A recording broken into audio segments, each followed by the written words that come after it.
is only war.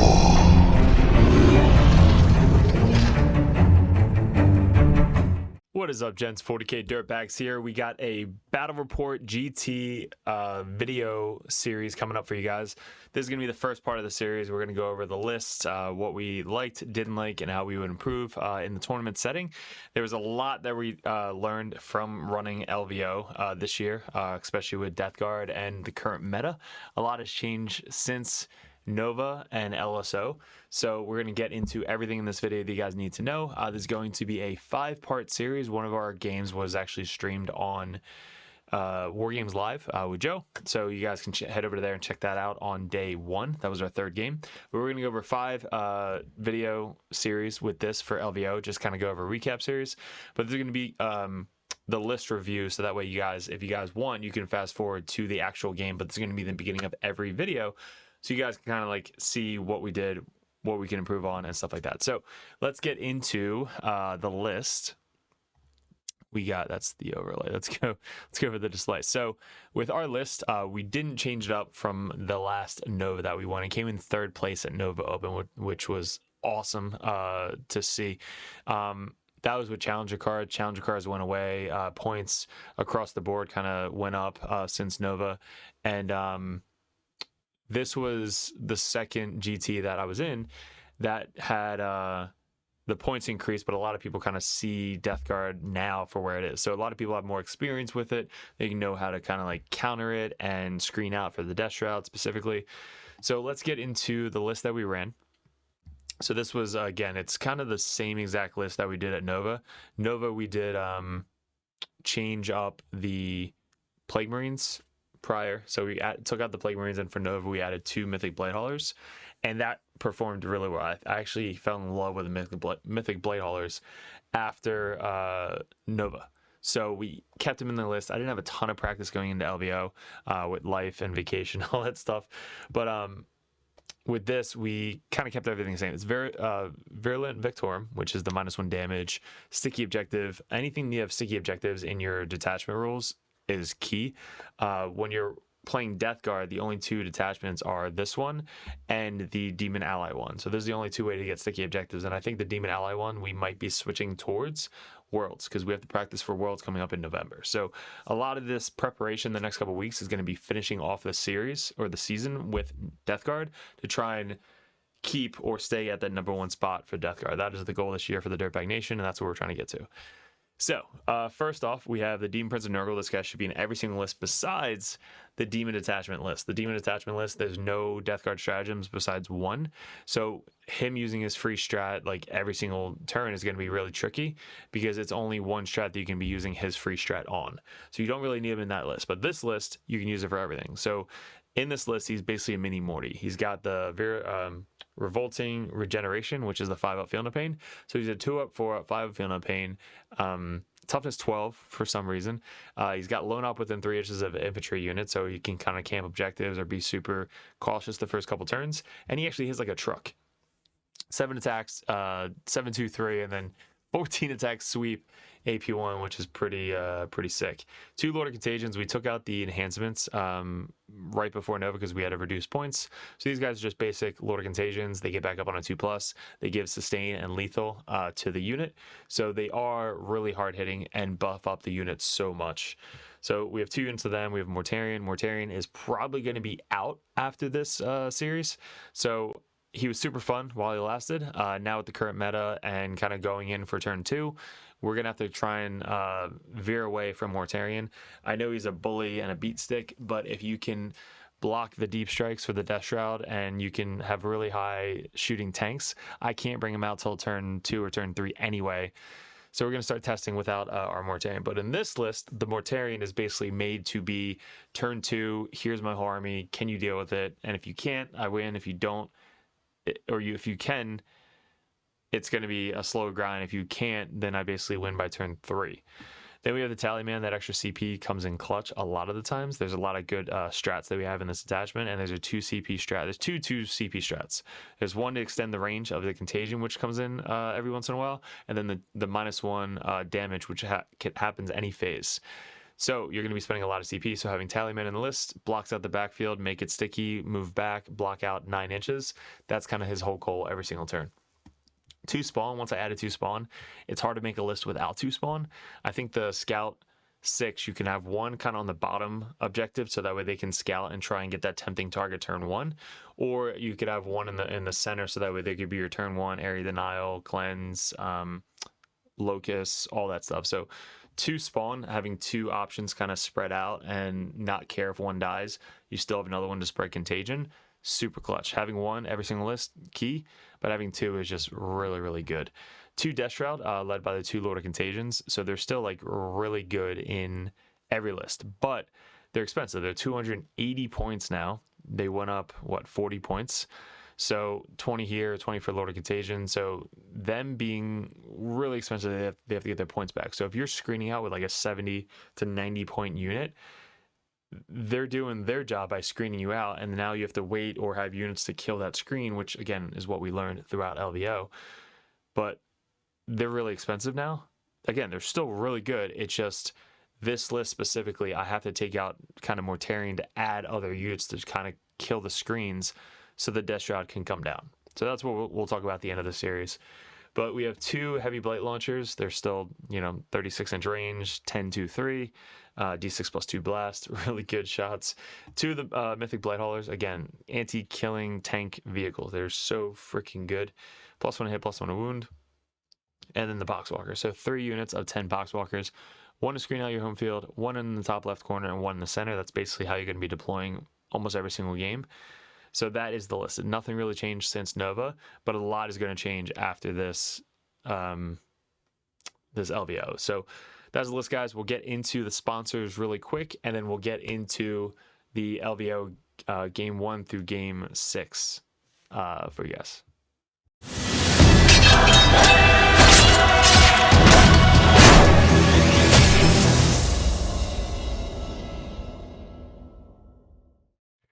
All right, guys, so game 5 of day 2, we're going against Nids. Now, this is one of the first times I played the, I don't know what you call it, the fucking Endless Swarm Nids list.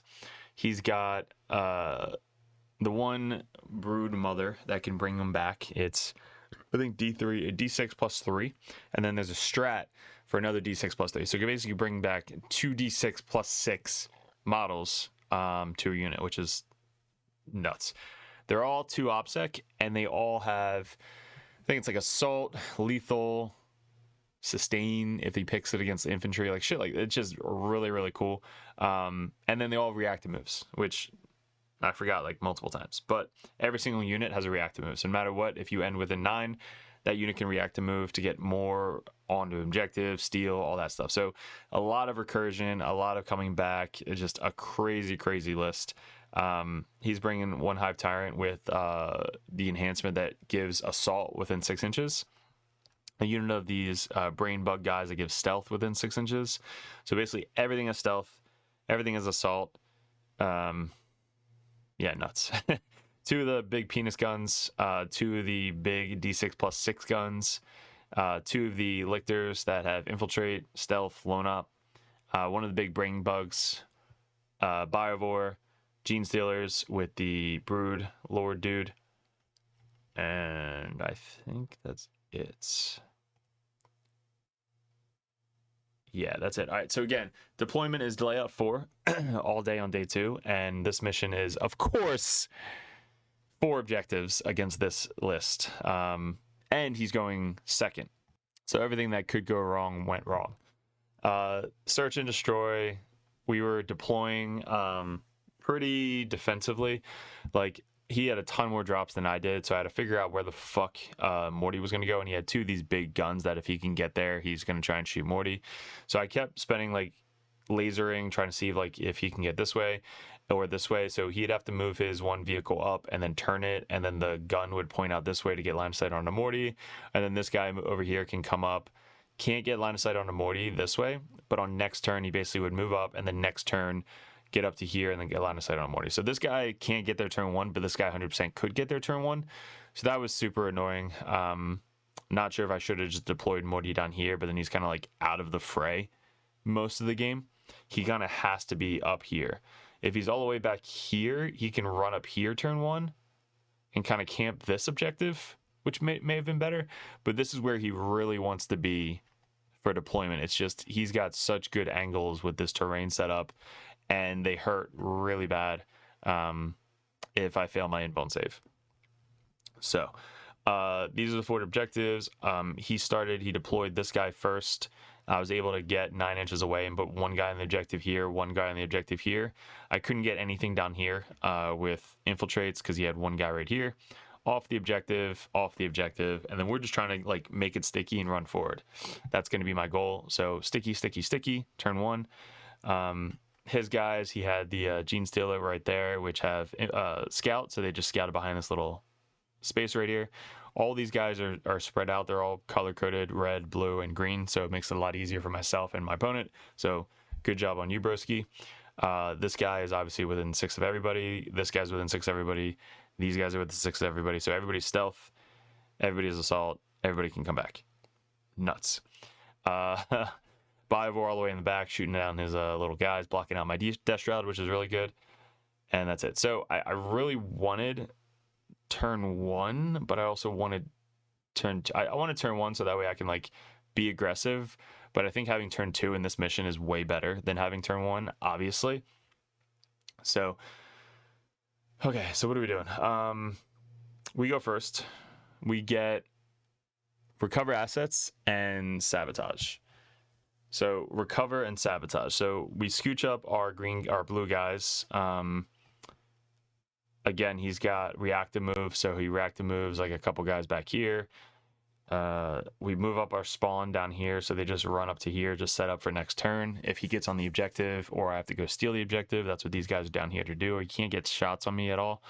This guy sets up for next turn. This guy sets up for next turn. Morty doesn't fucking move at all, because if I can keep this guy where he is, he can't get line of sight onto me. So that was my intent, was to try and move up the green squad, which was right here. So move up the green squad, charge, slingshot, and try and tag this guy right here, which is what we end up doing. So we move up, charge, and then when we make the charge, we then can pile in, like kind of slingshot this way. So charge, pile in, consolidate, and tag. So we tag this guy, tag the red squad, and these guys kind of just spread out so that way I can't get charged from this way. So I don't know what these guys really were trying to do. I don't know if I should have just ran backwards or whatnot, but yeah, these guys I wasn't sure what to do with. So that they died. Obviously, it probably wasn't a good idea to just kind of keep them there. I probably should have started them either back here, back there, and switch spots, or down here. Yeah, I think them being there wasn't a good idea. Spawn, move it up. They're going to wait there for next turn to do Contagion.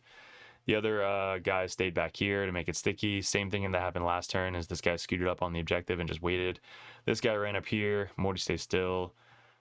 This guy's blocking the backfield, and we're just waiting. So that was our turn 1. Nothing crazy. We get recover assets and sabotage. So 3 and 3. And then for his turn, he gets storm hostile objective, perfect, and then marked for death. So obviously he's not going to kill anything that I mark. So he picks these guys to get them, moves up everything. So he moves up these 2 big guys. One big guy moves up into the terrain feature to get line of sight. The other big guy moves up here to get line of sight. This guy just stays still.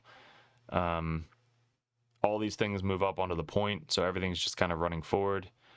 Running forward, running forward. This guy scooches around there. I react to move these guys, so I react to move them back a little bit.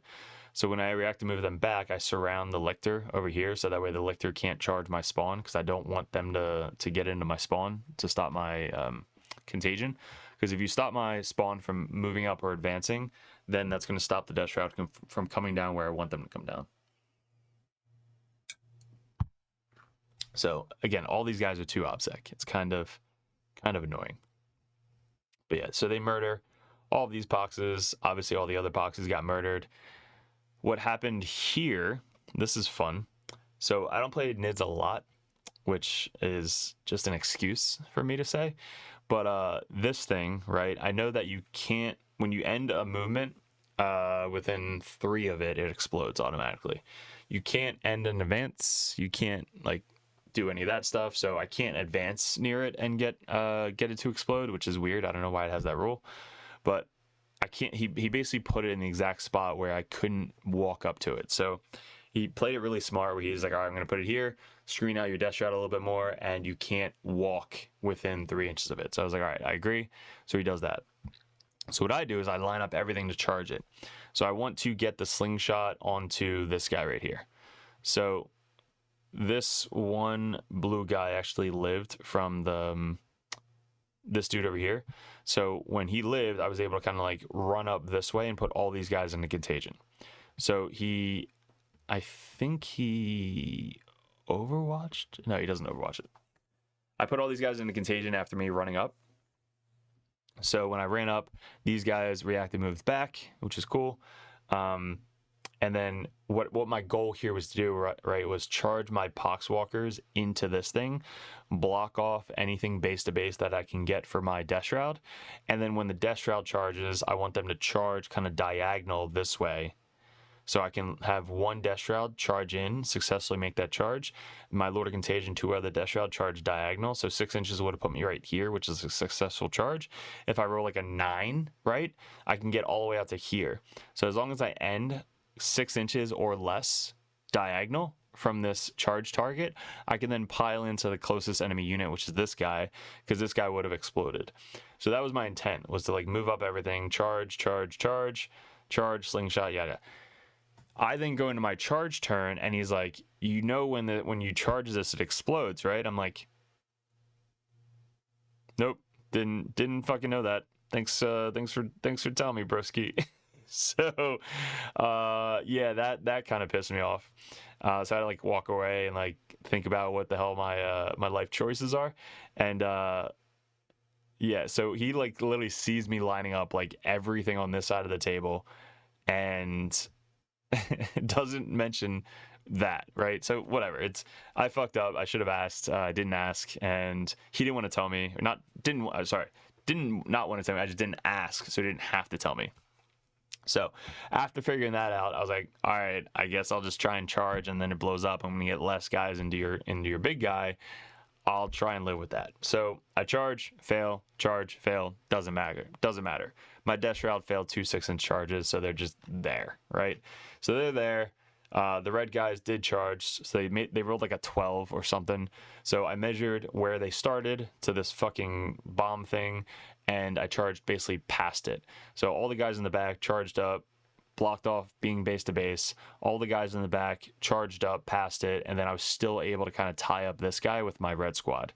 Supposed to be my Death Shroud unit to try and actually wound it, because I did put a lot of shots into it. I put this guy, Morty, like everything was trying to kill the big guns this turn, so that way he has less big guns, so that I could start worrying about these two guys. So if I can kill the big guns, or at least kill the big gun, stay out of line of sight of this big gun, I can then kind of like whittle down this side. Like I want this side of the table. This side is kind of like shit to me. This side I want, right? So I charge into this guy because I get everybody within 6 inches.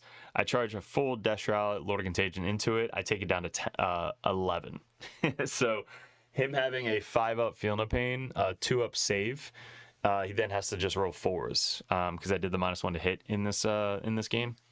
So he just has to roll 4s, and he makes a ton of 4s. So my full 280 point unit charging in took him down to 11. So nowhere near.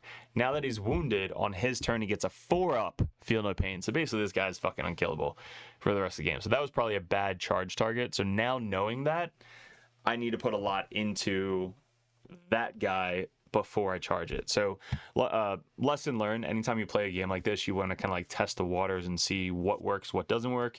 Knowing that now, I know that is not something that I want to charge into. I want to charge into maybe like a full 20-man unit and just sweep them off the table, because if I can kill the full 20-man like unit here, right, that's just going to get them off the table. I don't have to worry about them anymore. So I think I should have rather charged them, or if I could have got into these Gene Stealers. I know they're 4-up invuln save or 5-up invuln saves, but at least killing most of them, that takes a lot of his AP2 damage into me away. So that, again, we know is the bad target. Spawn moved up. I charged into the Death Leaper, or the Lictor. If I kill the Lictor, I can then move up and tag this guy so he can't move. Again, there's a lot of like moving, charging, tagging, just so his big guys can't move. That's what I was trying to do most of the game. And that took up a lot of time, thinking, deploying, keeping, measuring, all that stuff. So a lot of my time on turn 2 was wasted during this moment. I move up this guy, which I don't think I should have. There's no way I was going to steal this point anyway, so him moving up was stupid. This guy moved up, got some line of sight shots off on this guy downtown. This unit, or this unit. I had a bunch of options there. These guys are just shooting down there. These guys failed to charge. Demon Prince is there, lone op. Morty moves up, charges, I think the red squad. Yeah, what does Morty do?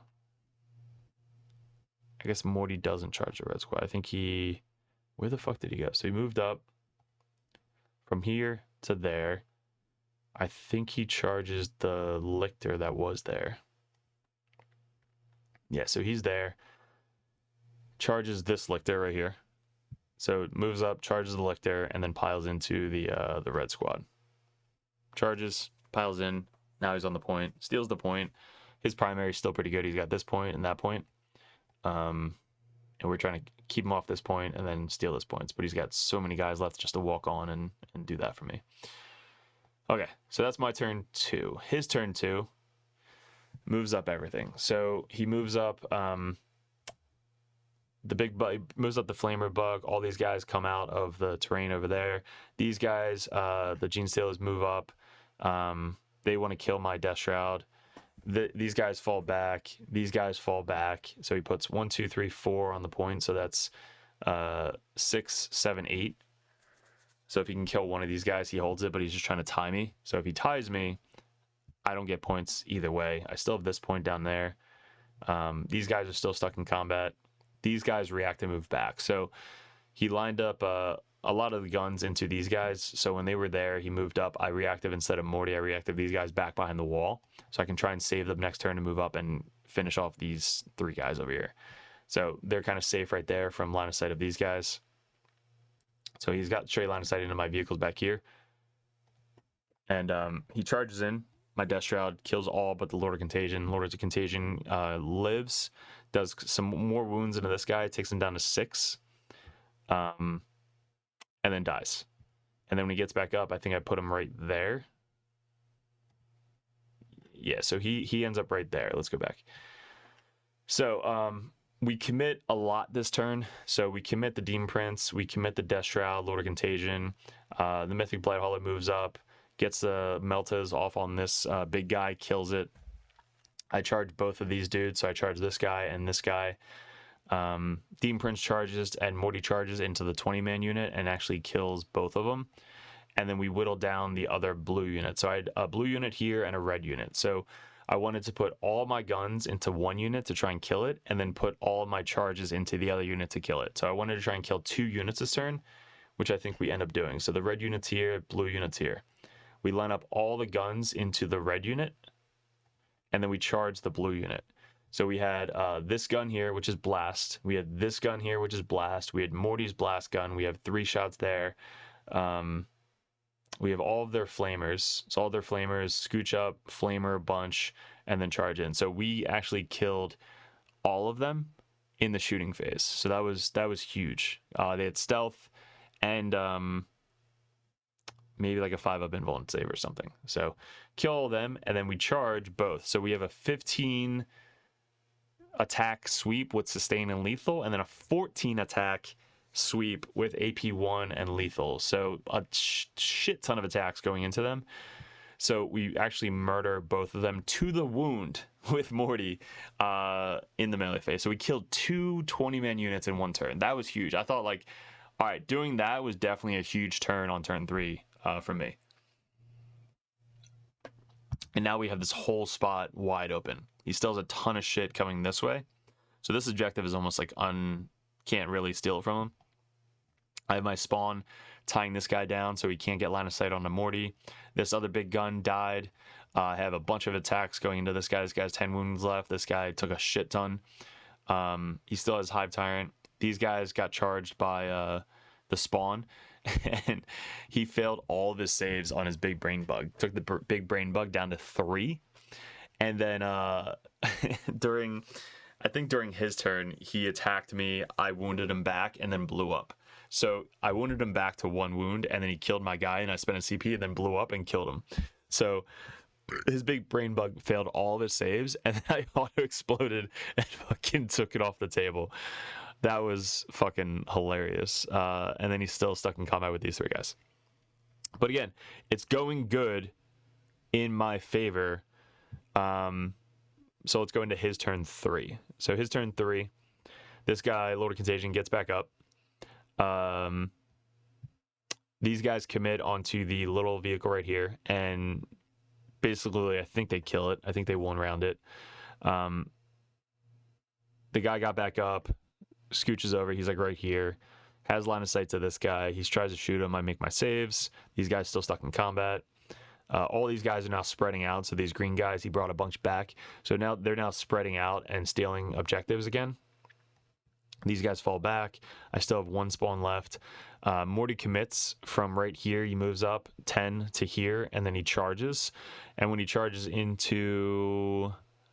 Who was back here? Big Bug? I think the Big Bug was right here, because the Big Bug fell back. The other one fell back there. So when Morty charges in, kills the Big Bug, I still have Lord of Contagion, Death Shroud, and Morty on his home field objective. I still have a Demon Prince. I still have a Heavy Blight Launcher. I still have Poxes. I still have Lord of Contagion. I still have Heavy Blight Launcher and Spawn. So I still have a lot left going into turn 5. What had happened was I clock. So look at this. He's got 47 seconds left. I have 0 minutes left. I clock on turn 4. This is the end of my turn 4. So this is where I clock, which fucking sucks. Anytime you clock, it doesn't feel good. But yeah, it was just a lot of guys to chew through, a lot of guns I had to shoot that I don't usually shoot, a lot of shit that I had to roll. So again, I think I took too long thinking on turn 2, which put me into this situation. If I would have spent like 4 minutes less thinking, I could have won the game essentially. So on turn 5, he just fucking runs everything everywhere. So he runs, steals this objective, steals this objective, steals this objective, steals this objective with these 3. So 2, 4, 6. He just steals everything, right? I can't react and move. I can't do anything because I clock. So on his turn 4, he only had 5 for primary because I kept him to this objective. So on his turn 4, I kept him to a 5, right? Which is insane because we're playing 4 objectives. He's playing Endless Swarm Nids, right? So I kept him to a 5. But his secondaries were Area Denial and Secure No Man's Land. So all he had to do was kind of run in the center, got Area Denial. I couldn't deny him at all. And then he obviously held 2. So he had a 10-point secondary on turn 4. My turn 5, I can't do anything besides score primary and actions that I don't have, or secondaries that I don't have to do actions. So I held 1 right there for 5. And then my secondaries were Overwhelming Force, which... obviously, like 1, 2, 3, 4, 5 options that I could have had to kill, and then extend battle line. So I had 4 for extend because I had the home field and that one. So sucks. I couldn't do anything. I couldn't fucking do anything. Right. His turn 5.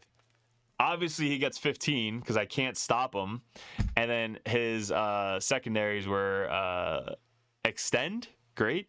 And assassination. So he can't get assassinated because he's not going to be able to kill Demon Prince or Morty in time.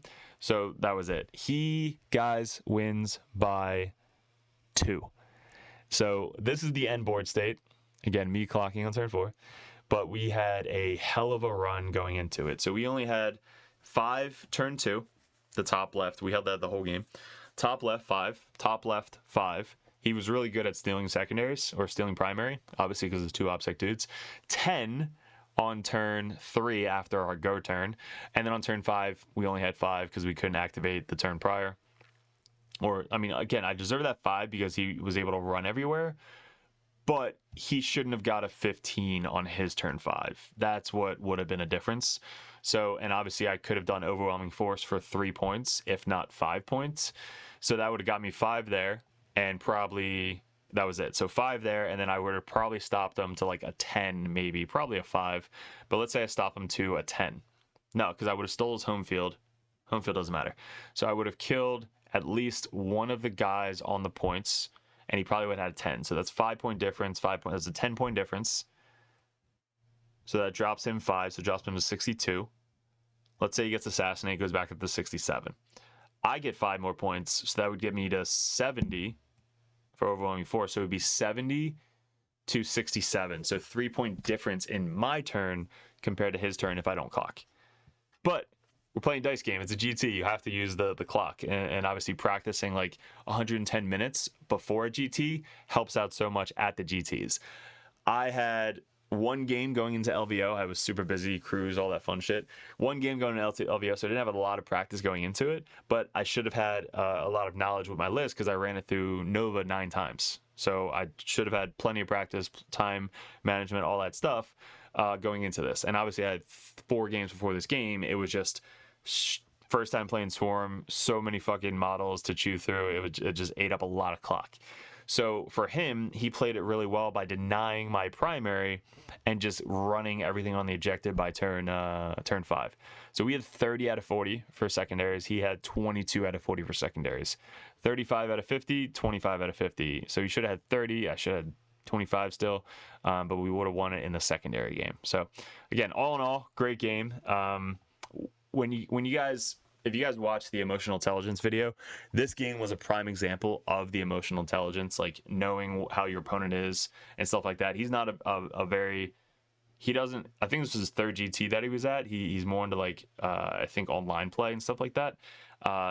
He had these models when he was like 16 or something. So we actually had that in common.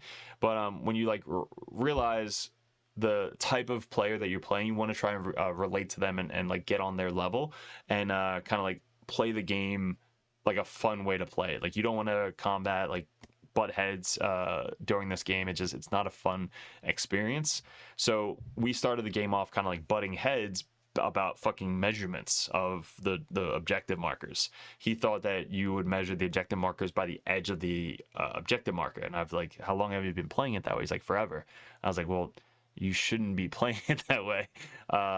And he showed me the picture of the setup, and I was like, yeah, that's the center of the objective. He's like, no, it's not. And I was like, all right, bro, let's just go ask the judge. So we go ask the judge, and I was like, hey, judge, I know you never asked this, but when you measure objectives, do you measure from the center of the objective marker or the edge? And he's like, the center? I was like, thank you. And then we just walk back and set it up on the center.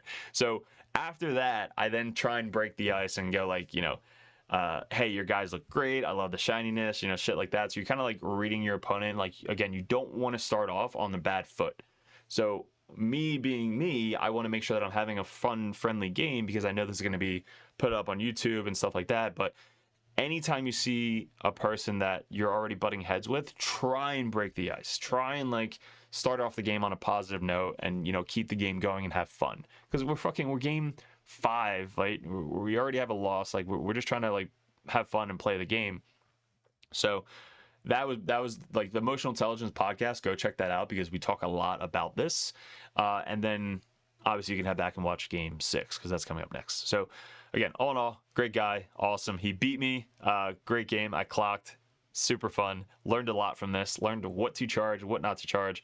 Probably throw my death shot in a full 20-man unit just to take off the board, so I don't have to worry about primary anymore. So that's what I learned with this game, and not to clock. But all in all, great game.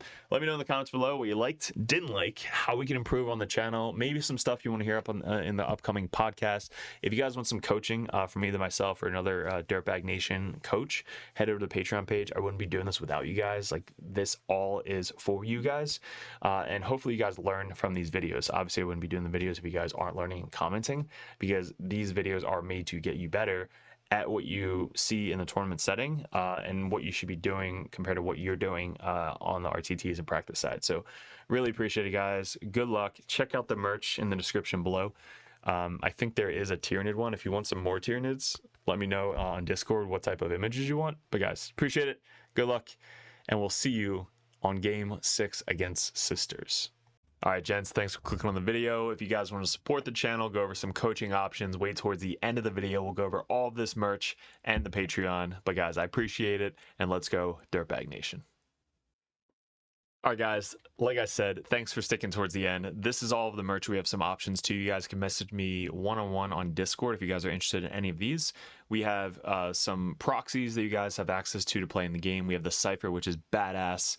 We have the Tech Priest, which usually has Grey Knight bits. We have the Phobos Librarian. We have the Phobos Lieutenant with Combi Weapon. We have the Caldus Assassin, which is one of the best prints we have. The old school Codias, and now the new Lord of Contagion. You can't get this model anywhere unless you buy some really expensive thing, but the Lord of Contagion, awesome print. That is up for sale as well. The poker chips are great for sticky objectives. Those are coming in packs of 5. And then any of these stickers, usually we throw those in for really high orders, but if you guys want some stickers, you guys can get those as well. Now these widgets, that use them every single game. It's the 6-inch, 4-inch, 2-inch, 3-inch, 1-inch widgets. We are having a special on those. They're only $10. We do have upgraded ones as well with the black 40k Dirtbags logo. So if you guys are interested in any of those, message me. And then lastly, we just updated Rexar Laser's website. They do have laser lines. These are so rare in our community. It's crazy. And the ones that FLG have, they just die so fast. These are so strong. You can see them from across the room. They're insane, but Rexar Lasers are doing the Dirtbags logo on them because they are awesome sponsors of the channel. So head over to them in the description below. And they also have terrain pieces as well, which is if you use the code word Dirtbags in the checkout, you get free shipping on anything over $50. And now my favorite part of it is the merch store that we had set up for about a year now. It's doing very well. I love seeing these at tournaments. I love when you guys come up to me and you have the Dirtbag merch on. This is always updating. So if you guys don't have something, message me. We can always put a new logo up of something that you guys want to purchase. But we just upgraded a couple of the new Chaos stuff on here. But check out, like, they just look so cool. The red, white, and blue logos, they're on hats, they're on shirts. We have a bunch of different options and armies for you guys. You have the little Nurgling logo, which is sick. There's mugs, coffee mugs, which you can fit your whole hand in there, which is super clutch, and a bunch of the 40k Dirtbag logos as well. But like I said, if any stuff you want on here, message me. But this stuff is in the description below in all my videos. This is how you support us and rep the Dirtbags at your local tournaments.